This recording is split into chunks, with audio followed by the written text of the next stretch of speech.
듀얼태스킹을 꾸준히 하는 사람들은 몸의 운동을 통해서 산소가 온몸으로 잘 돌고 그걸 통해서 뇌의 기능을 활성화시키면서 학습 능력도 증가하고 스트레스를 받으면 떨어지는 영양소가 하나 있습니다. 스트레스를 받으면 바로 피곤해지는 이유가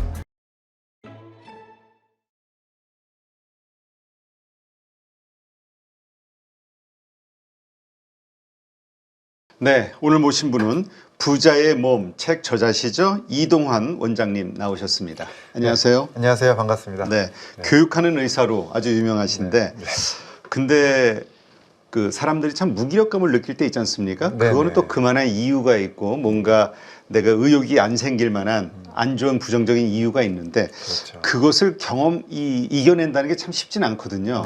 근데 우리 원장님께서도 과거에 그런 무기력감을 가지셨던 때가 있었다고 하는데 어떤 때입니까? 오래전인데요. 제가 이제 올해로 의사생활 35년 차. 그러세요? 근데 이제 되게 동안이신데. 감사합니다.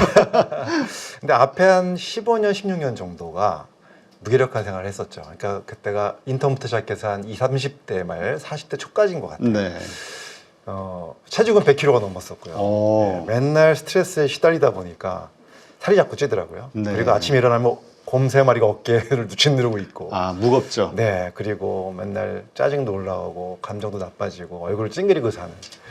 그렇게 살다 보니까 중간에 제가 어떤 계기를 맞이하게 되냐면 저도 그때까지 이제 전문의가 되고 인간에 대해서 많이 안다고 생각했는데 제가 정말 모른다는 걸 알게 된 게 그때 그 시기였습니다. 우리 몸은 세포로 이루어져 있잖아요. 근데 세포가 기능이 사람마다 달라요. 세포 기능이 좋은 분이 있고 안 좋은 분이 있는데 병원에서 검사를 해보면 질병은 찾아낼 수 있지만 세포 기능이 좋은 것과 나쁜 것은 구분할 수 있는 방법이 없었던 거죠. 그러니까 많은 분들이 병은 없지만 무기력한 분들이 많았던 거죠. 근데 그 당시에 미국과 유럽에서 이 세포 기능을 제대로 진단해내고 세포 기능을 확 끌어올리는 치료, 새로운 의학, 기능의학, 영어로는 이제 functional medicine이라고 얘기합니다. 이 기능의학이 이제 그때 생기면서 우리나라에 처음 들어오게 되죠. 그때 운 좋게 제가 기능의학을 처음 접하면서 내가 인간 공부를 15년이나 했는데 아직도 내가 모르는 게 많구나를 깨닫고 세포 기능을 치료하는 의학을 공부하기 시작합니다. 기능의학을. 그러면서 이제 무기력의 원인을 알게 되고 저희 체중을 20kg 이상 빼게 되고. 아니 그 다이어트 이 무기력을 치료한다는 것 자체만으로도 다이어트 효과를 가져오나요? 네. 세포 기능이 정상화가 되고 세포 기능이 향상이 되면 당연히 이제 체중 감량뿐만이 아니라 노화를 최대한 늦출 수 있습니다. 그래요? 세포 기능이 활성화되고 정상화되면. 근데 어떻게 그렇게 세포를 글쎄요, 이게 잘 이해가 안 되는데 어떻게 세포를 그렇게 활력 넘치게 바꿀 수 있을까요? 굉장히 여러 가지가 필요한데 처음에 이제 기능의학으로 접목을 해서 세포 속에서 일어나는 기능들이 제대로 역할을 할 수 있게끔 영양소를 보충한다든가 독소를 제거한다든가 여러 가지 수면에 대한 습관을 바꾼다든가 이런 것들을 통해서 했는데요. 그런 걸 하면서 진료를 이제 시작하면서 쭉 보다 보니까 역시 결국은 또 세포 기능을 망가뜨리는 것이 우리의 마인드, 스트레스라는 걸 알게 되고 그 다음에 다시 공부를 시작한 게 심신의학, 마인드 바디 메디신으로 넘어갑니다. 그래서 어떻게 보면 지금까지 저는 계속 사람에 대한 공부를 하면서 살아오게 됐고요. 그러다 보니까 사람의 멘탈까지 넘어가게 되고 이제 그 다음에 브레인, 그 다음에 정말 중요한 이제 잠재의식에 대한 것을 우리가 모르면 사람에 대해서 이해할 수 없다고 생각했기 때문에 이제 그쪽 공부로 넘어가면서 오랫동안 한 20년 동안 그런 것들을 공부하다 보니까 또 그쪽 진료만 한 16년 동안 하다 보니까 그 사람들이 변하는 것들을 봤어요. 세포 기능이 좋아지고 마인드가 좋아지고 멘탈이 좋아지면 의욕이 생기고 그리고 의지가 생기면서 그릿이라고 하죠. 끈기가 생기고 회복 탄력성이 생기고 이런 것들을 많이 보게 됐죠. 물론 저도 많이 변했고요. 그 과정에서 이제 이런 것들을 묶어서 쓴 책이 또 이번에 나온 부자의 몸이고. 그렇군요. 그래요, 맞아. 우리가 뭔가 열심히 적극적으로 활동하고 또 적극적인 마음을 가져야 또 안 될 일도 되기도 하는데 그 마음을 갖기가 참 어렵단 말이죠. 맞습니다. 그 자체 그 원인이 바로 이 무기력, 요 치료에서 시작이 되는 거군요. 물론 사람마다 물론 다를 수 있겠지만 세포 기능이 떨어진 상태를 그냥 두고 아무리 정신 차려라, 아무리 마음 굳게 가져라 해도 잘 안 된다는 거죠. 또 반대로 세포 기능은 좋은데 세포 기능 좋은데 뇌에서 자기의 어떤 그 뇌를 좀 활성화시킬 수 있는 그런 루틴이 안 돼 있으면 또 그것도 안 된다는 거죠. 이런 것들을 빠뜨리지 않고 골고루 다 취합해서 가져갈 수 있을 때 진정한 부자의 몸이 될 수 있다는 것이죠. 그렇다면 네. 가장 중요한 게 이제 이 스트레스를 없애는 거. 네. 여기에서 이제 무기력이 사라진다는 아. 출발점이라고 말씀하셨으니까. 네네네. 근데 스트레스를 없앤다라는 게 마음만 막 가지고 잘 안 되잖아요. 네. 환경 때문에 내가 생긴 건데 네네. 어떻게 해야 됩니까? 사실 스트레스 얘기를 하면 사실 1박 2일을 해야 되지만 그렇죠. 사람마다 제가- 다 요인은 네, 다르지만 다 다르겠죠. 근데 이제 스트레스를 줄이고 멘탈을 강화시키고 마인드를 좋게 만드는 과정을 기능의학적으로 설명할 수도 있고요. 기능의학적으로 설명하면은 세포 안에서 스트레스를 받았을 때 내 몸을 망가뜨리는 그 여러 가지 그 요소들, 영양소 보충으로 되는 부분도 있고요. 그다음에 또 다른 말로 심신의학적으로 설명을 드리면 이런 것도 있어요. 뇌신경 세포가 예민해지면 스트레스에 민감해지거든요. 네. 뇌신경 세포가 지배하는 근육들이 있습니다. 목하고 어깨, 호흡근. 그렇다면 반대로 얘기할 때 이런 뇌신경 세포를 유연하게 만들면 스트레스를 줄일 수가 있는데 그러려면 이 근육들을 편하게 만들어주는 훈련을 해야 되거든요. 이렇게 심신의학적으로 접근할 수도 있고 뇌과학적으로 접근을 하자면 가장 중요한 게 또 내가 나를 깨닫는 노력, 결국은 전전두엽을 활성화시키는 방법들 이런 것들과 통합적으로 할 수 있어야 됩니다. 그래서 한마디로 하기는 어려워요.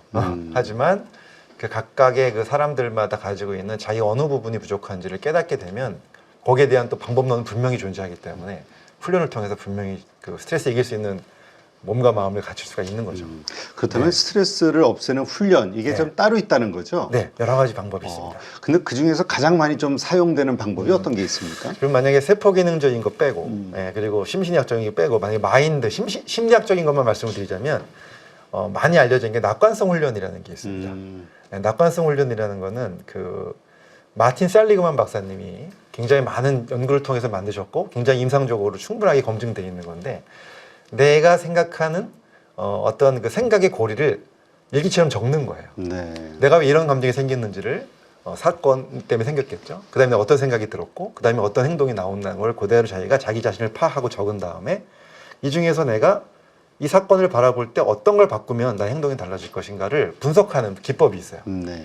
이것도 처음엔 좀 어려운 것 같지만 제가 책에도 실었지만 그거를 본인이 하루에 10분씩이라도 자기를 바라보면서 내가 왜 이렇게 무기력하고 왜 이렇게 네. 스트레스를 받나 이유를 써라. 그렇죠. 그리고 거기에 대해서 내가 어떻게 생각하고 있는지를 적고 그 다음에 만약에 내가 아니라 어떤 현자의 입장에서 나한테 충고해 준다면 이 부분을 어떻게 생각하라고 얘기할 것인가 나한테 그걸 스스로 적으면서 자꾸 낙관성을 훈련시키는 방법들도 있고요. 네. 그것도 하나의 중요한 방법 중에 하나입니다. 여러 가지 방법이 있지만 예. 아, 그렇군요. 네. 근데 전 이렇게 보니까 네. 이런 생각을 하고 행동을 하는 분들은 상당히 상태가 좋은 분들인 것 같은데 아예 아무 의욕이 안 생기는 무기력에 빠진 분들이 네. 그게 진짜 심각한 것 같더라고요. 아예 할 의욕이 없으니까. 아까 말씀드린 것처럼 그런 분들은 세포 기능에 문제가 있다고 봐야 돼요. 아, 그러니까 뭔가 수면이 잘못되어 있거나 아니면은 세포에서 에너지를 분비할 수 있는 가장 기본적인 그 물질적 케미칼한 물질 자체가 부족하거나 네, 그래서 영양소 보충도 엄청 중요하고요. 그리고 우리 기본적으로 수면과 그 음식이 그 사람을 그 무기력을 좌우할 수 있는 가장 베이스이기 때문에 일단은 몸에 대한 생각도 먼저 하셔야 됩니다. 네. 이런 것들이 골고루 갖춰줘야 되는 거죠. 아, 그러니까 우리 힘 빠질 때 잘 먹어라. 이것도 이게 맞는 말이네요. 그럼요. 네, 맞습니다. 잘 먹고 잠 잠 잘 자고. 맞아요. 진짜 우울증 있으신 분들 아니면 진짜 무기력하신 분들의 공통점 가운데 하나가 네. 수면 부족 엄청 아니면 막 잠 못 자는 분들 네. 많더라고요. 너무 많죠. 네, 너무 많습니다. 수면은 인생의 3분의 1을 차지하지만 이 시간이 아깝다고 생각하시면 안 되고요. 이 시간을 통해서 나의 에너지를 끌어올릴 수 있는 시간이라고 생각하고 충분히 잠을 자는 게 너무 중요합니다. 네. 네, 네. 자, 어쨌든 이런 부정적인 생각, 그 다음에 무기력함 이런 것들을 밀어내는 이제 멘탈 훈련이라고 네. 이제 표현을 하셨는데 구체적으로 또 어떤 방식으로 또 이 해결할 수 있는지 네. 좀 예를 들어서 설명해 주시죠, 쉽게. 네. 제가 이제 여기 이 책을 쓰면서 이제 MBS라는 단어를 썼습니다. MBS라는 단어를 제가 왜 썼냐면은 우리 인간이 몸과 마음, 멘탈, 뭐 모든 게 다 함께 이루어져 거기다가 이제 잠재의식까지 이루어져 있기 때문에 단어를 약자를 만들어서 M은 이제 멘탈과 마인드, B는 이제 바디와 브레인, S는 이제 서브컨셔스 마인드에서 잠재의식을 표현을 했는데 이 각각에서의 다 방법론들이 있는데요. 이 중에서 제가 이 브레인 쪽으로 하나만 더 설명을 드리면요. 일단은 뇌가 기능이 좋아지면 당연히 무기력도 없어지고 또 원하는 거 이대로 나갈 수 있겠죠. 그 중에서 하나만 제가 팁을 말씀을 드릴게요. 자, 혹시 그 멀티태스킹이란 말 많이 쓰잖아요. 동시에 여러 가지 일을 하는 거. 이 멀티태스킹을 하는 사람들을 우리는 뭔가 좀 능력 있고 머리가 좀 빨리 돌아간다 이렇게 생각하지만 절대 그렇지 않습니다. 뇌과학자들이 많은 연구를 통해서 인간은 멀티태스킹을 할 수 없다라고 결론을 내렸어요. 아, 그래요? 네. 동시에 두 가지 생각하면서 하는 것 같지만 사실은 뇌는 굉장히 빠르게 왔다 갔다를 하고 있다는 거죠. 그래서 한순간에 동시에 하는 게 아니라 이쪽 갔다 이쪽 갔다를 왔다 갔다 하면서 굉장히 뇌가 혼란해지고 복잡해진다는 거고 뇌가 피곤해진다는 거죠. 그래서 멀티태스킹은 오히려 뇌를 망치는 길이다. 그럼 뭐가 좋으냐? 새로운 게 있는데요. 듀얼 태스킹이라고 들어보셨나요? 뭐 두 가지 일을 하는 겁니까? 네, 듀얼 태스킹. 이거는 뇌에 굉장히 좋은, 뇌를 활성화시키는데 굉장히 좋은 하나의 자기개발 방법인데요. 예를 들면 이렇게 하는 겁니다. 몸으로는 운동을 하고 네. 뇌로는 공부를 하는 거죠. 아, 그런 게 가능한가요? 네, 예를 들면 이런 거죠. 실내 자전거를 타시면서 네. 책을 읽는 거 아, 가능하죠. 예.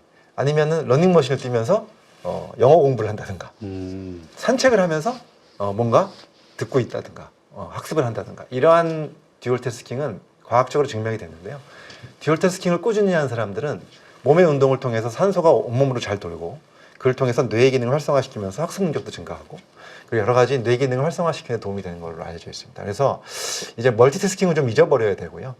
이제는 이제 새로운 듀얼 태스킹을 이제 강조하는 시기가 왔습니다. 아, 네. 그러니까 두 개 이상은 이제 멀티가 되는 거니까 안 되고. 네. 뇌로만 두 개를 하는 게 아니라 몸은 하나, 뇌 하나. 아, 각각. 그러니까 육체와 정신. 네. 이게 각각의 뭔가 하나가 돌아가게끔 해라. 그렇습니다. 네. 아, 그렇군요. 네. 근데 아까도 말씀하셨지만 그런 음식 같은 것들도 필요한 영양소 같은 것들도 중요하다 하셨잖아요. 네, 네, 네, 네. 어떤 것들이 그렇게 우리 이런 무기력감을 없애는데 중요한 음식이 되나요? 일단 뭐 여러 가지가 있겠지만 딱 하나만 말씀을 드리면요. 스트레스를 받으면 떨어지는 영양소가 하나 있습니다. 마그네슘이라고 들어보셨죠? 아, 네네, 마그네슘. 마그네슘을 우리가 평상시에 많이 보충을 해놓으면 그래도 괜찮은데 이게 스트레스 호르몬이 나오면 마그네슘이 몸에서 확 소모가 되면서 떨어지거든요. 근데 스트레스를 받을 때 이게 떨어지는데 평상시에 음식을 잘 먹어서 마그네슘 이 정도 채워져 있으면은 조금 떨어져도 괜찮아요. 근데 그러지 못한 분들은 이제 확 떨어지죠. 그러면 뭐가 문제가 생기냐면 스트레스를 받으면 바로 피곤해지는 이유가 마그네슘 부족. 마그네슘이 영양소 중에서 어떤 역할을 하냐면 세포 안에서 에너지 공장을 돌릴 때 꼭 필요한 영양소입니다. 네. 이게 부족해지니까 에너지가 안 나와서 무기력해지는 거고요. 그 다음에 근육으로 가면 근육을 이완시켜줍니다. 이게 부족해지면 근육이 쪼이고 수축되겠죠. 자, 마그네슘 부족 그럼 제일 먼저 떠오르는 증상이 하나 있죠. 저희 눈꺼풀 떨리는 거. 그렇죠. 아저 그거 들었어요. 네네. 네. 그게 바로 근육 수축입니다. 아. 그래서 마그네슘 부족해지면 근육이 수축됩니다. 근데 스트레스를 많이 평상시에 마그네슘 보충 많이 안 하는 분들이 스트레스까지 받으면 뭐 어떤 분은 눈이 떨리기도 하고 어떤 분은 어깨가 빨리 뭉치기도 하고 다리 쥐가 나기도 하고 그것은 결국 어떻게 이루어지느냐? 뇌신경의 예민성으로 이루어지고 그 다음에 결국은 그걸 통해서 다시 또 스트레스에 민감해지는 그래서 저희가 이제 무기력을 좀 이기기 위해서 제가 이제 만성피로 스트레스 전문 클리닉 16년 동안 환자들을 봤는데 저희 클리닉에 오시는 분들은 이제 마그네슘이 100% 다 부족하십니다. 그러게요. 네. 진짜 말씀 들어보니까 주변에 이제 좀 뭐 40대, 50대 넘어가면서 이제 몸이 아프고 막 이게 뭐 오십견 얘기도 하고 막 그러지 않습니까? 근육도 막 네, 뻣뻣해지고 근육이 그 중에 가장 많이 하는 게 등 근육이 막 뭉친다. 뭉치고, 네. 가슴 여기 근육이 뭉쳐가지고 얘가 막 안 좋다, 쪼이고, 아프다. 네. 그런 얘기들이 많더라고요. 너무 많죠. 그게 물론 뭐 운동 부족 이런 것도 있을 수 있지만은 영양소 중에서는 마그네슘 부족이 근육 수축을 일으킵니다. 아. 그래서 음식으로는 일단은 간식은 견과류를 드셔야 됩니다. 아, 견과류. 견과류 속에 마그네슘이 풍부하고요. 가장 많은 건 다시마예요. 다시마. 다시마를 우리가 자주 먹기는 어렵잖아요. 그렇죠. 근데 그래도 좀 집에서 활용할 수 있는 방법은 가정에서 찌개나 국 끓이실 때 다시마를 좀 육수를 우려서 드시면 마그네슘이 거기 국물 속에 우러나옵니다. 아. 그렇게 꾸준히 드시고 또 간식으로 견과류 같은 거 좀 드시면은 마그네슘을 좀 보충할 수 있기 때문에 스트레스로부터 보호할 수 있고 무기력을 이겨내는 데 도움이 됩니다. 근데 그렇게 이 우리가 음식에서 얻는 영양소는 정말 미세량이기 때문에 네, 네. 별로 도움 안 된다 이런 분도 있더라고요. 그래서 네. 그냥 영양제 먹어라 이런 분도 있던데. 저도 이제 그 부분에 동의하는 부분이 꽤 아, 있는데요. 예, 근데 저도 이제 영양제에 대한 강의를 엄청나게 하고 예, 동의하고 있는데 영양소보다 좀 다릅니다. 마그네슘 같은 경우는 우리나라에서 부족한 경우가 통계로 45% 정도 나오거든요. 네. 10명 중에 4, 5명이 부족합니다. 물론 저희 클리닉에 오셨던 분들은 100% 부족하지만 예, 스트레스 많이 받는 분들이라서. 근데 음식으로도 만약에 본인이 견과류 자주 챙겨 먹고 다시마 육수에다가 좀 이렇게 집에서 요리할 때 쓰고 하면은 그렇게 부족하지 않을 수 있습니다. 근데 그게 좀 안 되는 분들이 더 많죠. 그렇죠. 그런 분들은 영양제의 도움을 받는 것도 아주 중요합니다. 네. 그러니까 일단 자연스럽게 그냥 식생활을 통해서 섭취하도록 하고 네. 그거 가지고도 좀 안 된다 그러면 이제 영양제 먹자. 네, 마그네슘은 그럴 수 있습니다. 물론 영양사마다 달라요. 네, 어떤 건 안 되는 것도 있습니다. 네. 근데 사실 이 무기력하지 않다라는 거는 또 반대의 의미로 보면 활기차다라는 거, 에너지가 넘친다는 얘기도 되잖아요. 그렇죠. 네. 그게 부족하고 아까 말씀하신 그런 여러 가지 스트레스라든가 이런 원인으로 인해서 무기력해진다면 네. 반대로 활기찬 네. 끊이지 않는 뭐 에너자이저가 되기 위해서는 네네. 뭐가 필요할까요? 뭐 누구든지 대답할 수 있을 겁니다. 일단 잘 먹고 잘 자야 된다는 거. 이건 이제 육체적으로 가는 거고요. 정신적으로 보면은 기분이 좋아야 되는 겁니다. 결론적으로 내가 긍정적 에너지를 마인드를 가질 수 있는 사람들은 기분이 좋으면 당연히 활력이 생깁니다. 우리가 뭐 기분 좋은 날, 뭐 예를 들어 내일 소풍 갈 때, 어렸을 때 전날 저녁에 잠이 안 오는 것처럼 설레는 것처럼 그런 감정을 유지할 수 있는 게 굉장히 중요하겠죠. 그래서 우리가 그런 유지를 하려면 일단 기본적으로 생리학적으로 기능학적으로 이거는 뭐 너무 기본이고요. 예, 하지만 기본이지만 많이들 못 지키고 있지만 이것부터 일단 해야 되고 수면. 그 다음에 이제 마인드 훈련이 필요합니다. 마인드 훈련, 긍정적인 훈련. 네, 마인드 훈련 필요합니다. 그렇군요. 그래서 그래서 왜 부자의 몸이라고 이런 그 마인드와 이러한 어떤 그 에너지가 있다고 하면 이게 이제 부자의 몸이라는 의미입니까? 네, 맞습니다. 사실 제가 이 책을 내기 전에 그 클래스유라고 하는 그 교육 플랫폼에서 그 자기개발 MBS 최저가 프로그램으로 10시간짜리 강의를 이제 오픈을 했는데 그 내용을 가지고 책을 쓰게 됐는데 사실 이 책 제목이 저는 솔직히 썩 마음에 들지는 않습니다. 왜냐하면 세븐파커스에서 지어주신 제목이긴 합니다. 근데 나중에 입에 붙어서 괜찮긴 하지만 근데 말씀하신 것처럼 우리가 인간이 몸으로만 이루어진 것도 아니고 정신으로만 이루어진 것도 아니고 또 새로운 뇌구조의 멘탈 구조가 있고 그 다음에 가장 중요한 잠재의식이 있는데 또 인간은 혼자 살 수가 없어서 관계가 중요하고 이런 모든 것들을 총틀어서 아우르지 않으면 어느 한 부분만 가지고 강조해서는 진정한 자기개발이 안 된다는 사실을 제가 깨닫게 됩니다. 그래서 그거를 총망라해서 정리를 좀 해봐야 되겠다 싶어서 이제 이 책을 쓰게 된 거죠. 네. 이제 말씀 들어보니까 저도 예전에 들었던 그게 떠오르네요. 쌍둥이. 똑같이 한 50년 세월을 예. 지난 쌍둥이. 네네네. 한쪽은 성공한 부자고 그렇죠. 한쪽은 가난한데 가난한 사람이다. 오히려 부자한테는 허름한 옷을 입히고 가난한 형제한테는 부자 옷을 입혀가지고 같이 들어갔는데 누가 더 대접을 받는가. 네. 그게 결국은 이제 자신감이라든가 이 그렇죠. 활기찬 어떤 이 표현 이런 거에서 나오는 거군요. 네, 맞습니다. 자기가 속에서부터 우러나오는 자신감이 있어야 된다는 것이고 그것은 물론 안 되는 건 아니고요. 누구든지 다 할 수 있다. 하지만 좀 깊이 공부해야 된다. 이 말씀을 좀 드리고 싶죠. 그러한 마음과 그런 어떤 부자처럼 그런 어떤 건강한 마음과 정신과 육체를 가지고 있으면 실제로 부자가 되는 것도 가능할까요? 가능할 수밖에 없는 게요. 일단은 그런 마인드와 멘탈이 가지고 있으면은 당연히 이제 곳간에서 인심 난다라는 말이 있듯이 그렇죠. 네, 내 몸과 마음의 멘탈이 채워지기 시작하면 곳간이 채워지기 시작하면 인심이 날 수밖에 없거든요. 근데 이 인심이 의욕, 그 다음에 다른 사람들을 배려할 수 있는 어떠한 그 공감 능력, 네. 이것도 다 인심이고요. 리더라면 리더십도 인심이고요. 또 직장을 다니시는 분이라면 애사심이라든가 팔로워십이 있는 분들이 있거든요. 그런 분들 다 인심이거든요. 이런 인심이 나는 분들이 결국은 어느 자리에서든 간에 빛을 발하고 성공하기 때문에 충분히 누구든지 가능하다고 생각합니다. 네, 알겠습니다.